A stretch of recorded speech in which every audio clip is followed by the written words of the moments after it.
दर्शकबिन स्वागत छ। यतिखेर हामीसँग संवादका लागि हुनुहुन्छ वरिष्ठ पत्रकार प्रबुद्ध व्यक्तित्व राजनीतिक विश्लेषक प्रदीप कुमार प्रसाई। प्रदीपजी नमस्ते, यहाँलाई स्वागत। धन्यवाद। आज मात्रै चितवनमा सञ्चारकर्मीहरूसँग कुराकानी गर्दै उपप्रधान तथा गृहमन्त्री रवि लामिछानेले जीबी राई मलेसियामा रहेको जुन ठाउँ हो त्यो ठाउँ पत्ता लागिसकेको छ। अब हामी उनलाई ल्याउनको लागि तयारीमा लागिरहेका छौँ।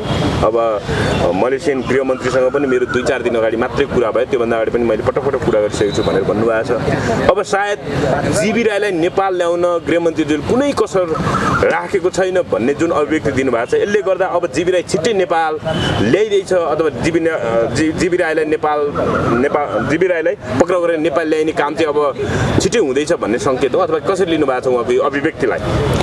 अब माननीय गृहमन्त्रीज्यू रवि लामिछानेबाट चितवनमा गएर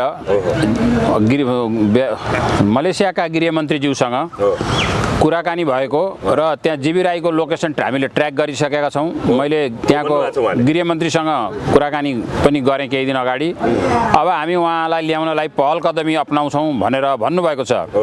यो एउटा स्वागतयोग्य कदम हो। अब जीबी राई मलेसियामा लुकेर बसेका छन् अनि मैले पनि जहाँ बुझेसम्म कहिले अब सिङ्गापुरतिर आउँछन्, कहिले मलेसिया जान्छन् अनि ती यताउति वारपार गरिरहन्छन् भन्ने मैले पनि सुनेको हो। अब जीबी राईले नेपालमा धेरै नेपाली जनताको नासो उनलाई जिम्मा लागेको थियो। त्यसमा उनले विभिन्न प्रलोभन दिएर ठुलो धनराशि अब निक्षेपको रूपमा स्वीकारेका थिए। त्यो निक्षेपहरूको टुङ्गो बिङ्गो नलागिकन उनले नेपाल छोडेर भागेका थिए। उनलाई जसरी पनि पक्रेर ल्याउनुपर्छ। गृहमन्त्रीले यस कुरामा तदारुकता लिनुभएको छ र उहाँलाई सफलता मिलोस्।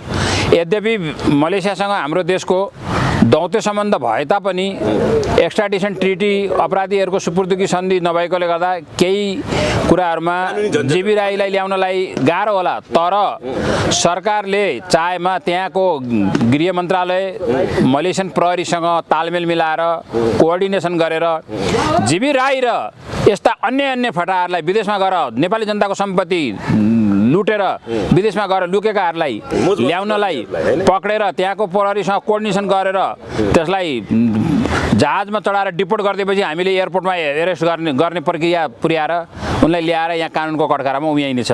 त्यसमा म ढुक्क छु।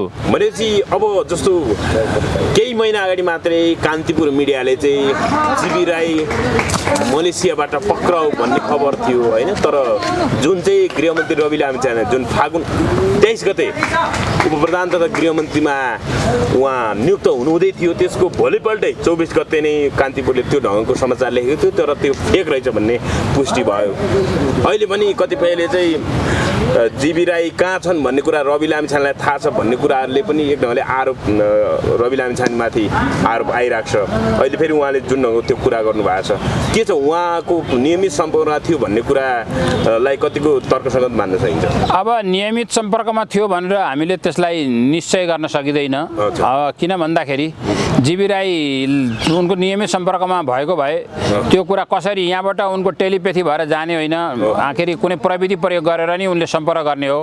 नेपालका मिडियाहरूलाई जसले जीबी राई बारम्बार सम्पर्कमा छन् गृहमन्त्रीको भनेर जुन उद्घोष गर्छ या प्रिन्टमा रङ पोत्ने काम गर्छ, कागजमा प्रिन्ट गर्छ समाचारहरू, तिनीहरूलाई म च्यालेन्ज गर्न चाहन्छु। त्यस्तो हो भने रवि लामिछानेले प्रयोग गरेका डिभाइसहरूको छानबिन गरेर कहाँ कहिले कुन मितिमा कुन टेलिफोन नम्बरमा कति मिनटको कल भयो या त्यसको कल डिटेल ल्याओस् र त्यसको भोइस चाहिँ तपाईँको बाहिर ल्याओस्। भोइस डिटेल पनि बाहिर ल्याइदियोस्, बाहिर ल्याएर बजाइयोस् र उनको कल डिटेल पनि प्रिन्ट गरून्। अगर रवि लामिछाने त विदेश त गएका छैनन् अहिले तत्काल त कसरी नियमित सम्पर्क छ भने सम्पर्क गर्ने माध्यम भनेको त यही तपाईँको मोबाइल हो अथवा टेलिफोन हो। अनि टेलिफोनको कल डिटेल हेर्न त जसलाई पनि छुट्छ। आज रवि गृहमन्त्री भएर त्यो नहेरे तापनि भोलि अर्को सरकारले पनि छानबिन गर्न सक्छ। त्यसले गर्दा यो वाहियात कुरा हो। रवि लामिछानेको त्यसमा नियमित सम्पर्क छ भन्ने कुरा मान्न सकिँदैन। अब छिट्टै जीबी राईलाई ल्याउने सम्भावना चाहिँ बढेको भन्न। अब एउटा कुरा के छ भने मलेसियाबाट अपराधी ल्याउनै नसकिने होइन, ल्याउन सकिन्छ। तर हाम्रो एक्स्ट्राडिसन ट्रिटी छैन मलेसियासँग अपराधी सुपुर्दगी सन्धि। त्यसले गर्दा उसले पनि फर्मल रूपमा हामीलाई त्यो राईलाई जीबी राईलाई नेपाल फिर्ता दिन्छ जस्तो मलाई लाग्दैन। त्यहाँको प्रहरीले नेपाल प्रहरीले तदारुकता लिएर गृह मन्त्रालयले तदारुकता लिएर त्यहाँको गृहमन्त्रीसँग कुराकानी भइसकेको छ गृहमन्त्रीको भनेदेखि अब गृह मन्त्रालय र मलेसियन प्रहरी र मलेसियन गृह मन्त्रालयसँग कोअर्डिनेसन गरेर उनलाई अब ल्याएर समाएर ल्याएर जहाज चढाइदिन्छ उसले डिपोर्टेसन मात्रै गर्छ एक्स्ट्राडिसन ट्रिटी अन्तर्गतको व्यवहार गर्दैन र उसलाई ल्याइदिएपछि प्लेनमा ढोका बन्द गरेर उडेपछि उसलाई छोडिदिन्छ भनौँ सायद यताबाट एक दुईजना प्रहरी इन्फर्मल उसमा सादा पोसाकमा गएर पनि ल्याउन सक्छन् अनि उनलाई ल्याएर एयरपोर्टमा जब जहाजबाट ओर्लिन्छन् त्यस पछाडि हाम्रो प्रहरीले यहाँ औपचारिक रूपमा पक्राउ गर्न सक्छ अब उहीँ पक्रेर हत्कडी लगाएर ल्याउने भन्ने कुरा चाहिँ एक्स्ट्राडिसन ट्रिटी नभएको कारणले गर्दा त्यो सम्भव हो जस्तो मलाई लाग्दैन तर सरकारले चाह्यो भने अब किनभने दौत्य सम्बन्ध छ डिप्लोमेटिक रिलेसन भएको राजदूत गृह कार्य गरेर ल्याउन सक्छ गृह कार्य नै खासै गर्नु पर्दैन त्यसलाई प्रहरीले पकड्छ अब औपचारिक घोषणा गर्दैन रेड कर्नर नोटिस पनि जारी भइसक्यो त्यो रेड कर्नर नोटिस जारी भयो होला त्यो चाहिँ संसारभरिको प्रहरीलाई अनुरोध गर्ने कुरा हो तर उसलाई चाहिँ अब जहाज चढाइदिन्छ डिपोर्ट गरिदिन सक्छ उहाँको अब त्यो के छ तिम्रो देशमा के अब जीवी राईको नेपालमा के क्राइम छ के केस छ अब त्यहाँको तिमी आफ्नो देश जाऊ उहीँ फेस गर भनेर उसलाई पठाइदिन सक्छ हजुर जस्तो गृहमन्त्रीज्यूमाथि चाहिँ जुन ढङ्गले आरोप लाग्ने गर्छ नि जस्तो उहाँले नै लुकाएको हो जीवी राईलाई भन्ने तरिकाले विपक्षीहरूले कतिपयले आरोप लगाउने गर्थे अब त्यो आरोप चाहिँ झुटो हो भन्ने कुरा उहाँको पछिल्लो अभिव्यक्तिले जनाएको मान्न सकिन्छ त्यो लुकाएको भन्ने कुरा वाहियात हो कहिलेकाहीँ कस्तो हुन्छ भने यो पार्टनरसिप अथवा कुनै साझेदारी या कुनै कुरामा संलग्न काम गर्दाखेरि एउटाले काम बिगाऱ्यो भने त्यसले पार्टनरलाई धोका दिएर हिँडेका धेरै घटना हुन्छन् पार्टनरलाई नि ठगेर हिँड्छ देख्नेले चाहिँ दुईजना मिले जस्तो देखिन्छ तर कहिलेकाहीँ त्यो पार्टनर स्वयं पीडित भएको हुन्छ अब तपाईँको त्यहाँ अब जुन ग्यालेक्सी मिडियामा काम गर्दा अब रविलाई उसले अब आर्थिक कुरा भनौँ यो ब्याङ्किङ च्यानल सम्बन्धी कुरा त्यति गहिरेर बुझ्ने मान्छे त होइन रवि यी त विदेशमा गएर काम गरे पत्रकारिता गरे अब आर्थिक ऐन नियम सबै पल्टाएर यिनले हेरेका पनि थिएनन् होला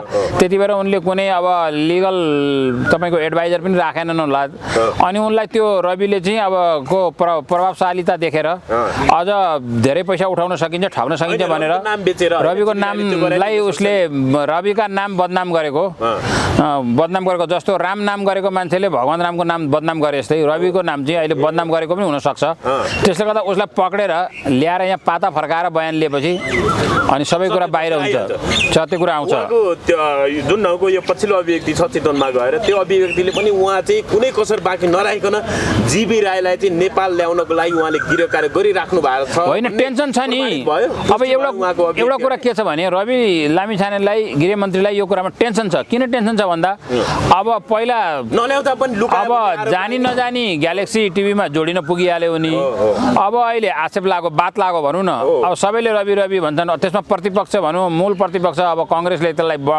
पुरै बखेडा बनाइरहेछ ठुलो इस्यु बनाइरहेछ अनि उसले संसद यत्रो समय अस्ति घेरो पनि त्यसले गर्दाखेरि रवि लामिछानेलाई त्यो जीवी राई ल्याउनु पर्ने त दायित्व नि छ र उनलाई त्यो एउटा प्रेसर छ मलाई लाग्छ कति रात त त्यस कारणले गर्दा सुत्न पनि सकेका छैनन् होला बेचैन भएका होलान् त्यसले गर्दा उनलाई जसरी पनि त्यहाँको प्रहरी मलेसियन सरकार मलेसिया प्रहरीहरूलाई कोअर्डिनेट गरेर ल्याउनुपर्छ मलेसिया सरकारले जहाँसम्म लाग्छ हामीलाई सहयोग गर्छ किनभने हाम्रो देश भनेको मलेसियामा मेन पावर सप्लाई गर्ने मूल देश हो अब हाम्रो देशका श्रमिकहरूले मलेसियाको विकासमा ठुलो योगदान दिएका छन् अब मलेसियाबाट पनि केही रेमिटेन्स आएर हाम्रो इकोनोमीलाई भर्ती गरिरहेछ यो मानेमा मलेसियासँग हाम्रो सम्बन्ध राम्रै छ र मलेसियन सरकारले मलेसियन प्रहरीले रवि लामिछाने या भनौँ अहिलेको सरकारलाई सहयोग गर्छ भन्नेमा मलाई विश्वास छ जीवी राई पक्राउ पर्यो भने खासमा पोखराको सूर्यदर्शन चितवनको सुप्रिम होइन बुटोलको सुप्रिम चितवनको सहारा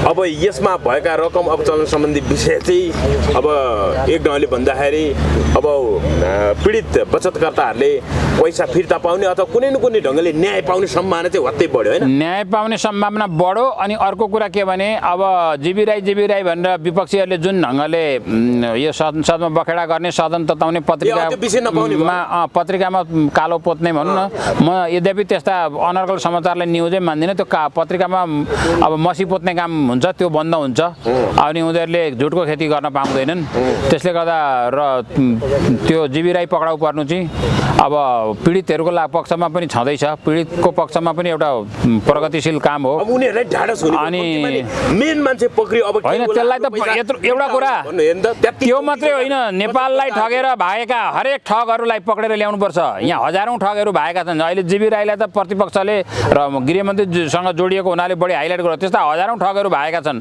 ती सबैलाई पक्रेर ल्याउनुपर्छ र त्यसको आधार तयार हुन्छ जीवी राईलाई पक्राउ गरेर नेपाल ल्याउन सक्नु होला गृहमन्त्रीज्यूले किन नसक्नु मैले अघि भनिसकेँ त्यहाँको गृह मन्त्रालय प्रहरीहरूसँग सम्पर्क गरेर अब कोअर्डिनेसन गरेर नेपाल प्रहरीले उसलाई पक्रेर ल्याउन सक्छ नेपाल प्रहरीकै मान्छेहरू पनि अब 2-3 जना कार्यकालमा उनी पक्रेर नेपाल ल्याइन्छन् हैन त्यो सम्भावना बढ्यो अब ल्याउन सरकारले चाहे भने ल्याउन सक्छ अब यति दिनभित्र भन्न नभनु अहिले किनभने मैले अघि भनिसकेँ एक्स्ट्राडिसन ट्रिटी छैन अब ट्रेस गरिसकेको भने चाहिँ उसको लोकेसन त्यो लोकेसनबाट ऊ फेरि त्यहाँबाट गरिसक्यो भने उनी कहाँ छन् के गरेका थाहा छ तर अब ढुक्क भयो तर उनी कहाँ छन् मलेसियाको कुन ठाउँमा बसेका छन् ढुक्क भयो तर अहिले गृहमन्त्रीले यो कुरा बाहिर ल्याएपछि मेरो लोकेसन ट्रेस भइसक्यो भनेर उनी फेरि पनि अर्को ठाउँ बदल्न सक्छन् अब बिरालाले छाउरा सारे जस्तो उनलाई त्यहाँका गिरुवाले अन्त सार्न पनि सक्छन् भरसक नेपालमा अहिले कस्तो छ भने भरसक यो जीवी राई नपक्रियोस् रविमाथि हिट गरिरहने रहौँ भन्ने पनि छ कतिपयको धारणा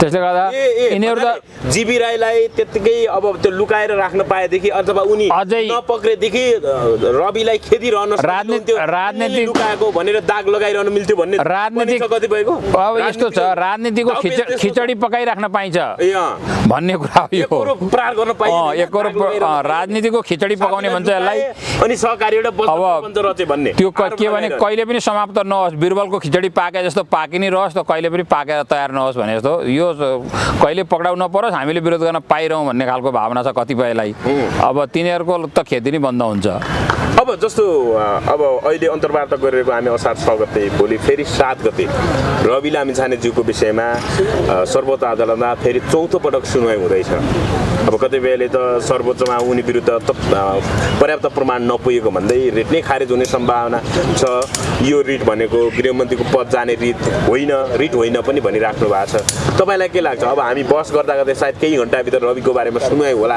अब भोलि अब 24 घण्टाको समय छ अथवा यो भोलि 7 गते प्रसारण भयो भने अब केही घण्टा मात्र बाँकी छ भन्न अब के छ अब हेर्नुहोस् रवि लामिछानेको कुर्सी तत्काल हलिँदैन त्यसमा ढुक्क हुनुहोस् हजुर अब तपाईको पहिलो सुनवाईमा रवि लामिछानेको गृहमन्त्रीको पद जान्छ भनेर यहाँ हल्ला गर्दै थिए त्यति बेला पनि मैले भनेको थिएँ सर्वोच्च अदालतले प्राइमा फेसीमै रविको पद जान्छ भनेर जुन यहाँ हल्ला चलाएको थियो यो मनगढन्ती हल्ला हो भोलि पनि त्यस्तो केही हुनेवाला छैन रविको पद यथास्थानमा रहिरहन्छ अब अदालतले आफ्नो प्रक्रिया अनुसार न्यायहरू सम्पादन गर्दै जाने कुरा हो त्यहाँ हजारौँ हजार थान मुद्दाहरू छन् त्यो मध्ये एउटा मुद्दा त हो नि त्यो यस्ता योभन्दा जटिल र सङ्गीन मुद्दाहरू सर्वोच्चमा छैनन् यहाँ हल्लाको खेती गर्नेहरूले यसलाई ठुलो मुद्दा बनाइरहेका छन् सुनवाई चाहिँ रवि लामिछाने गृहमन्त्रीज्यूको पक्षमा आउने कतिको सम्भावना बढेछ किनभने बिल्कुल उहाँलाई उहाँको पक्षमा भन्दिनँ उहाँको न्यायको पक्षमा आउँछ रवि अदालतले न्याय पाउनुहुन्छ कसै व्यक्तिको पक्षमा दिने होइन न्यायको पक्षमा दिन्छ अदालतले सर्वोच्च अदालतले दिने फैसला भनेको न्यायको पक्षमा हो उहाँलाई पनि न्यायालयले पूर्ण न्याय दिन्छ भन्नाले यसको आशय तपाईँले प्रश्न भन्दाखेरि रवि लामिछानेले सफाई पाउने क्लिन चिट पाउने यो त उनको पद जाने भन्ने कुरै होइन मुद्दै होइन यो त अब त्यो कुरै होइन अहिले तपाईँको अब उयो भन्नाले महान्यायाधीश कार्यालयले जुन प्रतिवेदन बनाए क्लिन चिट छ त्यो भन्न मिल्छ त्यो महालेखा महान्यायाधिवक्ता भनौँ न महान्यायाधिवक्ताको एटर्नी जनरलको कार्यालयले जुन एउटा कागज लेखेर दिएको थियो उहाँलाई एउटा टेस्टिमोनी जस्तो दिएको थियो त्यो चाहिँ अब तपाईँको वैधानिक छ कि छैन भन्ने माथि पो छलफल हो त त्यति हो अब यहाँ हल्लाको खेती गर्नेहरूले यसलाई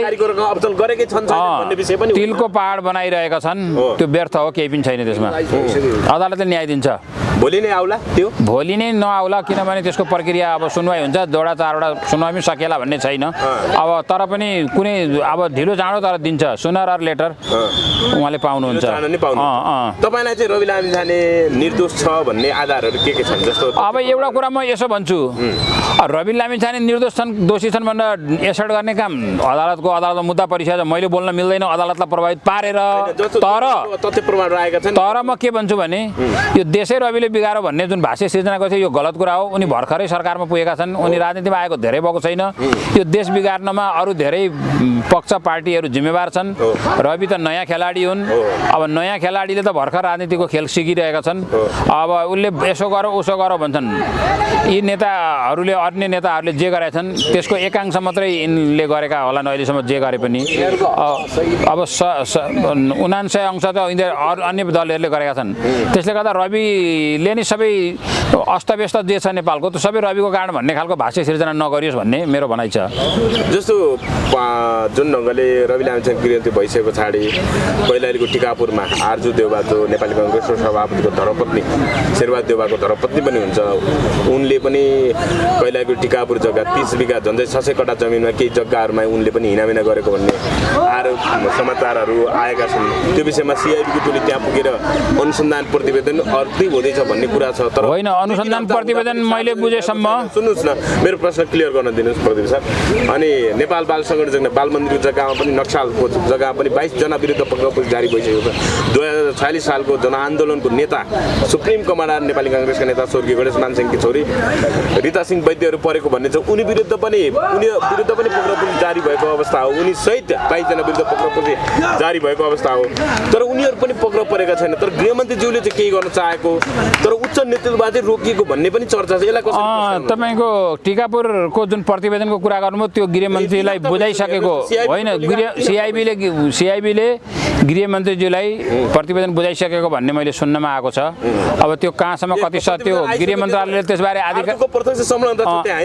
आधिकारिक स्टेटमेन्ट अब रिलिज गरेको छैन। गृह मन्त्रालयले प्रतिवेदन प्राप्त गरेको नगरेको कुरा बाहिर ल्याएको छैन। तर मैले सुनेको छु यद्यपि उहाँले धेरै होइन त्यसमा त अब शङ्कै गर्नु परेन। यो देशका ठुला जग्गा जमिन भनौँ ठुला स्क्यान्डलमा आर्जुको प्रत्येकमा इन्भल्भमेन्ट छ, त्यसमा कुनै उ छैन। रीता सिंह वैद्यको बारेमा भ्रष्टाचारको जुन कुरा छ त्यो पनि भ्रष्टाचार भएकै हो। त्यसमा कुनै अब अदालतले तपाईँको डिक्लेरेसन गरेपछि भर्डिक्सन दिएपछि मात्रै हामीले बोल्नुपर्छ भन्ने केही छैन। हाम्रो मनमा लागेको हाम्रो वाक स्वतन्त्रता प्रेस स्वतन्त्रता हामीलाई दिएको छ संविधानले। त्यो संविधानले दिएको प्रेस स्वतन्त्रता होइन, संविधानले दिएको प्रेस स्वतन्त्रता प्रयोग गरेर हामी त्यो कुरा बोल्न सक्छौँ बोल्छौँ। अब तपाईँको रीता सिंह वैद्य अहिले बिरामी छन् भन्ने सुनेको छु। उनको शीघ्र स्वास्थ्य लाभको कामना गर्छु। उहाँको रोग त्यो के हो त्यो त डक्टरको टिमले मेडिकल टिमले छानबिन गरोस्, उनलाई तुरन्त नियन्त्रणमा लियोस्। यदि देशमा सुशासन र भ्रष्टाचार नियन्त्रण गर्ने भने त्यस्ता मान्छेलाई नियन्त्रणमा लिनुपर्छ र उनी वास्तविक रोगी हुनु भने बरु उनलाई सरकारले ट्रिटमेन्ट दिनुपर्छ। ट्रिटमेन्टको सुविधा उनले पाउनुपर्छ। तर भ्रष्टहरूलाई चाहिँ छोड्नु हुँदैन भन्ने मेरो धारणा हो। होइन जस्तो उनले चाहिँ काम गर्न चाहेको जस्तो अब प्रतिवेदन पनि सार्वजनिक पीएमले अब सिआइबीको टोलीले पक्राउ जारी गर्दा पनि पक्राउ नपर्नु पछाडि गृहमन्त्रीले गर्न होइन गृहमन्त्रीले काम गर्न खोज्दै पनि के लाग्छ भन्दा गृहमन्त्रीले काम गर्न खोज्दा आँट र हिम्मत त छ नि उहाँलाई। गृहमन्त्री होइन चाहना त छ तर के छ भने गृहमन्त्रीले चाहँदा पनि पीएमले ग्रिन सिग्नल नदिएको तपाईँ अगाडि नबढ्नुहोस् अनि तपाईँ नबोल्नुहोस् तपाईँ रिजर्भमा बस्नुहोस् भन्ने खालको निर्देशन दिएकोले गर्दा अहिले अब सिङ्गो अब मन्त्रीमण्डल चाहिँ एकातिर अब गृहमन्त्री एकातिर भयो भने काम गर्न त गाह्रो हुन्छ नि।